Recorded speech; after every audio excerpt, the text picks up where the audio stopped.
हाँ दोस्तों, हमने सिलसिला शुरू किया था मेरी वकालत के यादगार केसेस लिखिए या अहम वाक़यात या अहम मुकदमात का सिलसिला शुरू है।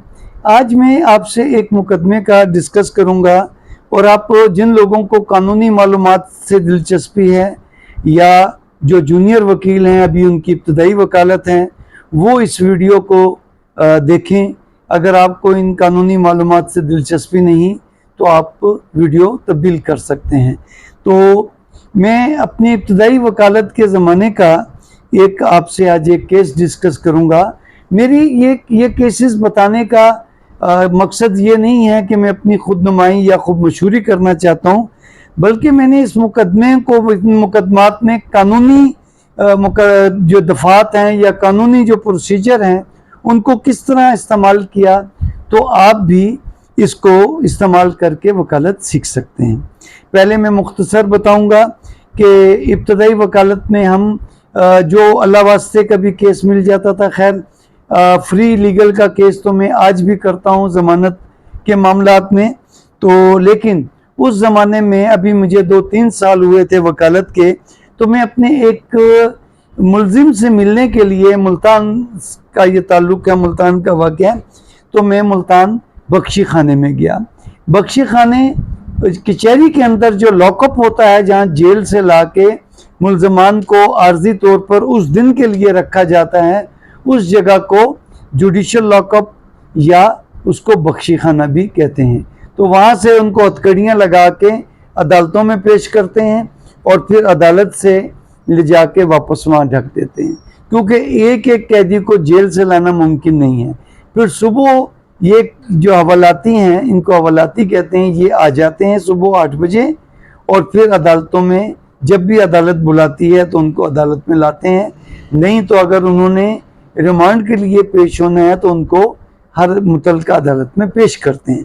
और फिर शाम को 4 बजे, 5 बजे, 6 बजे जब भी उनकी तमाम वापस आ जाते हैं अदालतों से, तो फिर उनको एक जो पुलिस वैन या जो जेल की प्रिजन वैन जिसको कहते हैं, उसमें उनको डाल के वापस जेल लाते हैं। तो ये जब सुबह आते हैं तो तब भी इनकी बड़ी निगरानी और इनकी तलाशी होती है, और जब ये वापस जेल जाते हैं तब भी। बहरहाल मैं अपने केस की तरफ आता हूँ। तो मैंने अदालत में, मैंने बख्शी खाने में अपने में एक हवालाती से मिलने गया, तो मैंने उससे मालूमात लेनी थी, तो मैंने मालूमात ले ली। तो मैंने देखा कि बख्शी खाने की वो जो हवालात कमरा सा था, उसकी एक दीवार के साथ एक बेचारा बूढ़ा आदमी, सफ़ेद दाढ़ी, हाथ में छोटा सा थैला लेके वो बैठा तस्बीह पढ़ रहा था। तो मैंने उससे अपने पूछा, अपने बंदे से जो मेरा क्लाइंट था, कि ये कौन बंदा है।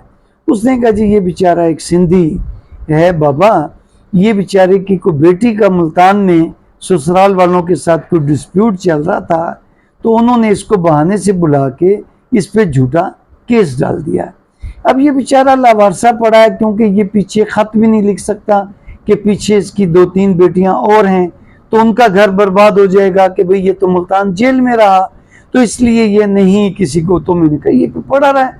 कहता जी बेचारे को 3-4 महीने हो गए, ये बेचारा पड़ा है, पेशियाँ भुगतते आ जाता। तो मैंने कहा ज़रा इसको बुलाओ।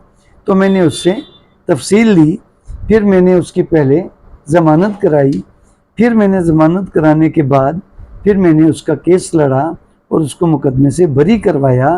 और वो बेचारा फिर मुझे बहुत दुआएं देता था।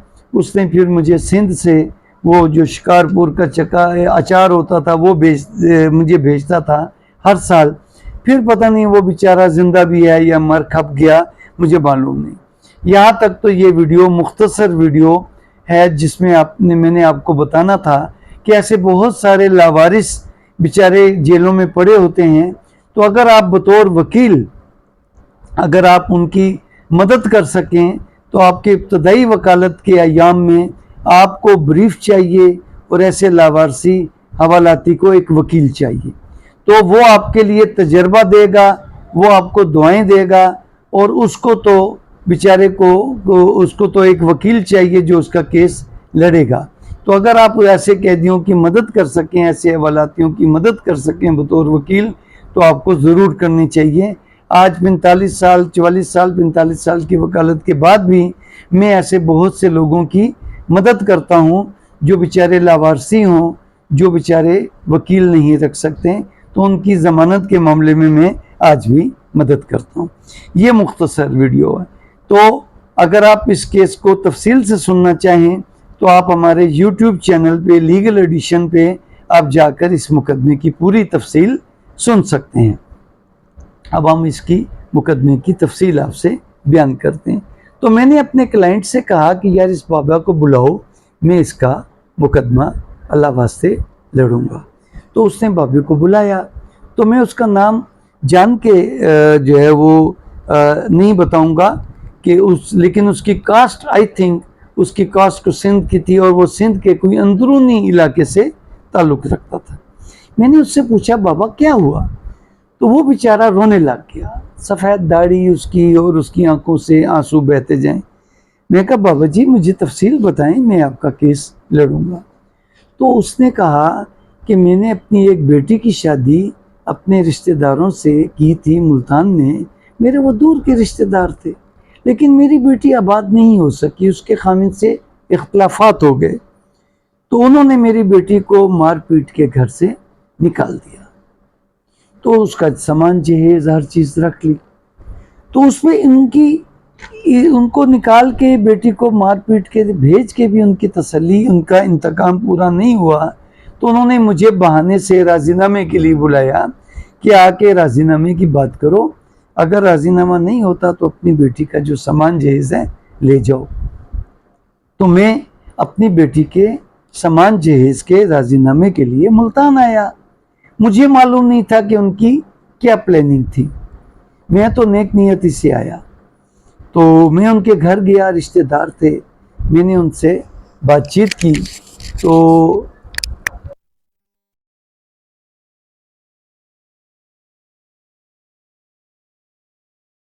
چل رہی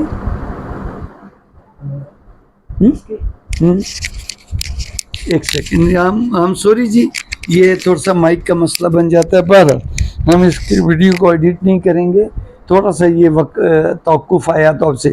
تو انہوں نے مجھے گھر بلا کے انہوں نے مجھے بہت بے عزت کیا، مجھے بہت گالیاں دیں، بے عزت کیا، اور پھر مجھے گھر سے نکال دیا۔ اس کے بعد پھر میں رکشے پہ بیٹھ کے ڈیرے اڈے سے، اس وقت جی ٹی ایس چلتی تھی، گورنمنٹ ٹرانسپورٹ سروس، تو وہ پورے پاکستان جاتی تھی، تو وہاں سے جا کے میں بس پہ بیٹھ گیا۔ تو انہوں نے مجھے، ایک سپاہی آیا، اس نے مجھے بس سے اتارا، تو میں نے دیکھا کہ اس سپاہی کے ساتھ وہ میرے جو بیٹی کے سسرال والے تھے ان کا ایک بیٹا ساتھ تھا۔ وہ مجھے پوائنٹ آؤٹ کر کے وہ تو چلا گیا، تو پولیس والا مجھے تھانے لے گیا، اور تھانے میں جو ایک بیکار قسم کے اسلحے پڑے ہوتے ہیں، تو میرے پہ 13-20-65 کا کیس بنا دیا، جیل بھیج دیا۔ 13-20-65 کا کیس ہوتا ہے ناجائز اسلحے کا، وہ تو اسلحہ چلتا بھی نہیں تھا، کوئی نکارا زنگ آلود کوئی پستول تھا، پستول تھا، کیا تھا، وہ اس پہ ڈال کے مجھ پہ کیس بنا دیا، تو میں اب جیل پڑا ہوں۔ تو میں نے کہا بابا جی تم اپنے گھر والوں کا ایڈریس بتاؤ، میں ان کو خط لکھتا ہوں، وہ آئیں گے، تمہاری مدد کریں گے، تمہارا کیس۔ وہ بیچارہ ہاتھ جوڑ کے کھڑا ہو گیا اور دوبارہ رونے لگ گیا۔ میں کہا بابا جی کیوں روتے ہو؟ کہتا ہے بیٹا خط نہیں لکھنا۔ میں کہا کیوں بابا؟ اس نے کہا بیٹا میری 3 بیٹیاں بھی کنواری بیٹھی ہیں، اگر میرے گاؤں میں یہ پتہ چل گیا، ایک تو میری بیٹیاں اور میرے گھر والے پریشان ہوں گے، اور دوسرا میرا ان بیٹیوں کا کوئی رشتہ نہیں لے گا کہ تمہارا باپ جیل سے ہو کے آ گیا ہے، کسی نے نہیں دیکھنا کہ میں بے گناہ گیا یا کیا گیا۔ میں نے کہا اچھا بیٹا کوئی بات نہیں۔ میں نے کہا اچھا بابا کوئی بات نہیں۔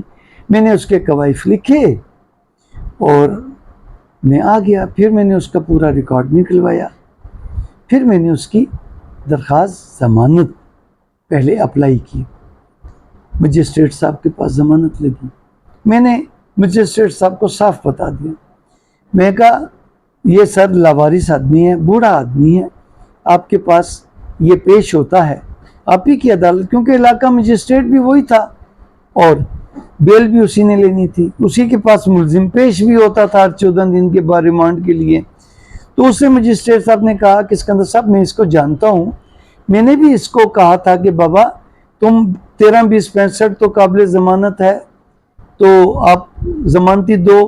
تو وہ بابا ہاتھ جوڑ کے کہتا میرا ضمانتی کون دے گا، تو میں اگر اس کی ضمانت لے بھی لوں تو یہ باہر آ کے غائب ہو جائے تو پھر کیا کریں گے. میں کہا سر قانون اپنا راستہ لے گی، آپ اشتہاری کر دینا، کچھ کر دینا، لیکن اس کی ضمانت جو ہے وہ آپ کم سے کم مقرر کریں تاکہ وہ اس کا ضمانتی کا خرچہ بھی مجھے ہی کرنا ہے. تو بہرحال مجسٹریٹ صاحب نے بڑی مہربانی کی، کیونکہ وہ خود بھی ذاتی طور پہ اس کو اس طرح جانتے تھے کہ وہ انہی کے پاس پیش ہوتا تھا بطور ہتھ کڑیاں لگ کے، تو ان کی بھی ہمدردی تھی کہ یہ بیچارہ باہر آ جائے. تو انہوں نے اس زمانے میں صرف جو ہے وہ 1000 روپے کی مچلکیوں کا آرڈر کیا. اب 1000 روپے کے مچلکے کون بھرے؟ تو ہم نے پھر وہاں پر ایک سندھی بابا جو پرانے وکیل ہیں، وہ یہ سندھی بابا کو جانتے ہوں گے. سندھی بابا ایک بہت بڑا کریکٹر تھا ملتان کی کچہری کا، جو لوگوں کی ٹاؤٹ ضمانتی جو دیتے ہیں نا، ٹاؤٹ ضمانتی وہ دیتا تھا. اور یہ سندھی بابا نے تو اس کے پینل پہ بہت سارے وکیل بھی تھے. تو جب ریمانڈ کے لیے آتے تھے نا قیدی تھانے سے جوڈیشل ریمانڈ کے لیے، تو یہ اس نے بہت سارے اپنے پیروکار رکھے ہوئے تھے، تو جو ان کے نام پتے وغیرہ نوٹ کرتے تھے اور ان سے کہتے تھے. وہ ایک الگ کہانی ہے، میں کبھی کسی اور ویڈیو میں سناؤں گا کہ وہ سندھی بابا کا پورا ایک کردار تھا جس نے بہت سارے وکیل رکھے ہوئے تھے اور ان کو وہ کیس دیتا تھا اور ان سے اپنا کمیشن لیتا تھا. بہرحال میں نے سندھی بابا کو کہا کہ بابا یہ بہت غریب لاوارث آدمی ہے، تو اس کی ضمانت دینی ہے، اس نے پیسے کوئی نہیں دینے، جو بھی اس نے خرچہ دینا ہے اس کی ضمانت کا وہ میں نے جیب سے دینا ہے. تو وہ بھی بہت اس سے مجھے جانتا تھا، کہتا ہے کہ میں تمہیں جانتا ہوں، آپ بہت محنتی وکیل ہو، تو آپ جو دے دو گے میں چپ کر کے رکھ لوں گا، اس کے مچلکے دے دوں گا، آپ پہلے اس کی ضمانت منظور کرواؤ. میں کہا ضمانت مجسٹریٹ صاحب نے لے لی ہے اور انہوں نے 500 یا 1000 روپے کا مچلکہ دیا ہے. تو اس نے مجھے اس زمانے میں I'm talking about 86-87، تو اس زمانے میں اس نے مجھ سے 200 روپے لیے کہ 200 روپے بابا وکیل صاحب آپ دے دو تو میں اس کا مچلکہ جمع کرا دوں گا. لو جی، ہم نے اس کو 200 روپے جیب سے دے دیے، اس سے مچلکے جمع کرا دیے. تو روبکار جیل چلی گئی، بابا رہا ہو گئے. انہوں نے جو اندر حوالاتی تھے ان سے پوچھا کہ بھئی میں تو باہر جاؤں گا، میرے پاس تو کرایہ نہیں. تو جو اندر جو حوالاتی ہیں ان لوگوں نے اس کو کچھ پیسے اکٹھے کر کے دیے. اندر یہ بہت حوالاتی، چاہے وہ ان کا کریکٹر کوئی بھی ہو، لیکن حوالاتی جیل میں یہ بڑا ایک اتحاد ہے کہ جو لاوارثہ بندہ ہو جس کی رہائی ہو جائے ضمانت پہ، تو وہ اس کو پیسے اکٹھے کر کے اس کی مدد کر دیتے ہیں لاوارثوں کی. اس کو انہوں نے دے دیے. لیکن وہ بیچارے کا جیل سے رہا ہونے کے بعد وہ لوگوں سے پوچھتا پوچھاتا وہ میرے گھر آ گیا. میں اس زمانے میں طارق روڈ ملتان پہ میرے کرائے کے گھر پہ میری رہائش تھی. وہ بیچارہ میرے گھر آ گیا اور اس نے کنڈا کھڑکایا. میں باہر آیا، میں نے کہا بابا آپ آ گئے باہر؟ کہتا ہے ہاں بابا میں باہر آ گیا. تو میں تو سیدھا، میرے پاس خرچہ انہوں نے مجھے دے دیا تھا، اندر حوالاتیوں نے مجھے دے دیا تھا، لیکن میرا دل گوارا نہیں کیا کہ میں وکیل صاحب کا شکریہ ادا کیے بغیر گھر جاؤں. تو میں آپ کا شکریہ. وہ بیچارہ جھک کے میرے گھٹنے پکڑنے، میں نے کہا نہیں بابا گناہ گار نہیں کرو. وہ بیچارہ ہاتھ جوڑ کے رو کے میرا اس نے شکریہ ادا. میں نے کہا نہیں بابا بیٹھو. میں نے اس کو کھانا وانا کھلایا. پھر میں نے موٹر سائیکل اس زمانے میں میرے پاس ہوتی تھی، میں نے اس کو موٹر سائیکل پہ بٹھایا. میں اس کو اسٹیشن چھوڑ کے آیا. گو کہ اس کے پاس ٹکٹ کے پیسے تھے، لیکن میں نے پھر بھی اس کو خود ٹکٹ لے کے دیا. میں نے کہا بابا یہ خرچہ رکھیں، جب آپ آئیں گے آپ آ جانا. انہوں نے کہا بابا میں بورے 14 دن بعد آپ کے پاس ہوں گا جب میری پیشی ہوگی. تو میں آپ کو وہاں، آپ نے مجھے خط نہیں لکھنا، آپ نے مجھے کچھ نہیں کرنا، آپ نے جو ہے وہ میں پہنچ جاؤں گا. میں نے کہا ٹھیک ہے بابا، میں نے مجسٹریٹ کو وعدہ کیا ہے کہ یہ بابا واپس آئے گا. تو اس نے مجھے میرا ایڈریس لے لیا، وہ چلا گیا. میں اس کو ٹرین پہ بٹھایا. کچھ ویڈیو اگر تھوڑی سی طویل ہو جائے تو آپ مجھے کر دینا، کیونکہ میں تھوڑا سا یہ تفصیل سے آپ کو آ جاتی ہے بات، لیکن میں مختصر کرنے کی کوشش کروں گا. لو جی، اس کے جانے کے ایگزیکٹ 4 دن بعد مجھے منی آرڈر آیا 500 रुपए का उस बाबा की तरफ से। तो उसके बाद वो एग्जैक्ट जब उसकी पेशी थी, वो बाबा उस दिन सुबह सुबह आ गया मेरे घर और वो अचार लेके आया, वहाँ की अपनी इलाके की सौगात वगैरह कुछ भी जो भी चीज़ थी। बारह हमने उसको कचहरी ले जाके उसकी हाज़िरी लिखवाई। मजिस्ट्रेट साहब भी बड़े खुश हुए, उससे खैरियत पूछी। तो उन्होंने कहा बाबा मैं आपको एक अगली पेशी पे आप आ जाना, तो मैंने मजिस्ट्रेट साहब से मिन्नत की कि सर ये बेचारा वहाँ से बार बार आएगा तो इसको परेशानी होगी। तो सारे तो पुलिस के गवाह थे, प्राइवेट तो कोई था नहीं। तो मजिस्ट्रेट साहब ने कहा कि मैं इसके वारंट बुलाओ, इसके गवाहों को बुलाओ, मैं अगली पेशी पे इसकी गवाही लिख के इसका फैसला कर दूंगा। वो ये तो नहीं कह सकते थे कि मैं बरी कर दूँ, उन्होंने कहा मैं फैसला कर दूंगा इसके। 12 हमने बाबा जी से कहा कि बाबा जी अगली दफ़ा पेशी पे आप आ जाएं तो इंशाल्लाह आपके केस का फैसला हो जाएगा और हमें बड़ी उम्मीद है कि आपको जज साहब बरी कर देंगे। 12 अगली पेशी पे फिर वो आए और उसी तरह वो बेचारा अचार लाया, कुछ न कुछ पैसे भी मुझे दिए। तो अगली पेशी पे मजिस्ट्रेट साहब ने नैब कोर्ट से पूछा पे हाँ भाई इसके गवाह आए हैं? उसने कहा जी हमने तो वारंट भी भेजे हैं, गवाह नहीं आए।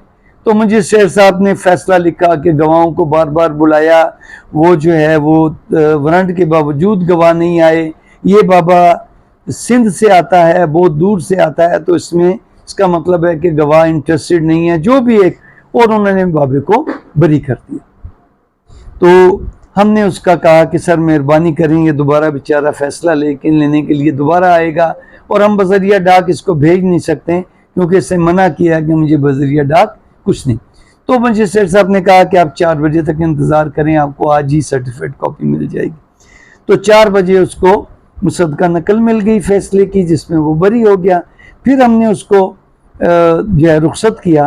फिर उसने बोला हमें कि नहीं बाबा हम खुद चला जाएगा, अब हमें स्टेशन छोड़ने नहीं जाओ, अब हमारे पास हैं। उसने मुझे मुनासिब फीस भी दी और फिर वो बाबा अपने घर चला गया। वो बेचारा 5-6 साल तक तो मुझे हर सीज़न में 2-3 दफ़ा अचार भेजता था, सौगात भेजता था। उसके बाद पता नहीं वो बेचारा जिंदा रहा, मर कब गया, क्या हुआ। हमने भी उसके बाद उसको, क्योंकि हमारे पास एड्रेस था, लेकिन हमने उसको ख़त नहीं लिखा। ये एक बुज़ुर्ग की कहानी जिसका हमने बतौर लावारिस केस लड़ा और जिसको उसके ससुराल वालों, बेटी के ससुराल वालों ने एक झूठे केस में मुलविस किया। उनको जाने, उनका किरदार जाने और उनका खुदा जाने। लेकिन इस केस में देखने की बात, सीखने की बात क्या है, तो वो मैं आपको लीगल पॉइंट्स बताता। नंबर 1, आप ऐसे लोगों की ज़रूर मदद करें जो लावारिस हों, जो वकील ना रख सकें। भले आपके मुताबिक वो बेगुनाह हैं या गुनाहगार हैं, उसका आपसे गर्ज नहीं है। आपको ये देखें कि वो बेचारे गरीब हैं, उनके केस का जल्द फैसला होना चाहिए। अगर उनकी ज़मानत करवा सकें तो उनको, अगर वो मुचल के दे सकें तो उनकी ज़मानत कराएं। आपको इससे क्या फ़ायदा होगा? इब्तदाई वकालत में आपको बहुत कुछ सीखने को मिलेगा, नंबर 1। नंबर 2, जिनकी आप ज़मानत कराएंगे तो आपका जेल में आपका नाम मशहूर होगा कि उस वकील ने एक गरीब की ज़मानत की।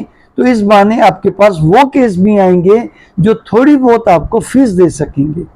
तो आपको सीखने के लिए आपको ब्रीफ चाहिए और उस लावारिस हवालाती को एक वकील चाहिए। तो आप एक दूसरे का इस तरीके से वजह बनेंगे, आपको सीखने में मिलेगा, आपको मशहूरी होगी, आप लोगों को बता सकेंगे कि मैंने फलां केस में ज़मानत कराई, मैंने फलां के बंदे को बरी करवाया। तो ये आपको सीख, और उसके में अगर आप मजहबी रुझान, तो आपको एक सवाब भी, कार खैर भी है ये कि आपको सीखने को मिलेगा। तो और आप एक ऐसे बंदे की मदद करेंगे जो बेचारा, अगर आप उसकी मदद नहीं करेंगे तो वो जेल में पड़ा रहेगा, पता नहीं क्या होगा। तो आपको ये वीडियो कैसी लगी हमें ज़रूर बताइएगा, और अगर आपको अच्छी लगे तो दोस्तों से शेयर भी कीजिएगा। और अगर आपको इस वीडियो के बारे में या आपके अपने वकालत के बारे में कुछ सवालात हों तो आप ज़रूर बताइएगा। आपका बहुत बहुत शुक्रिया।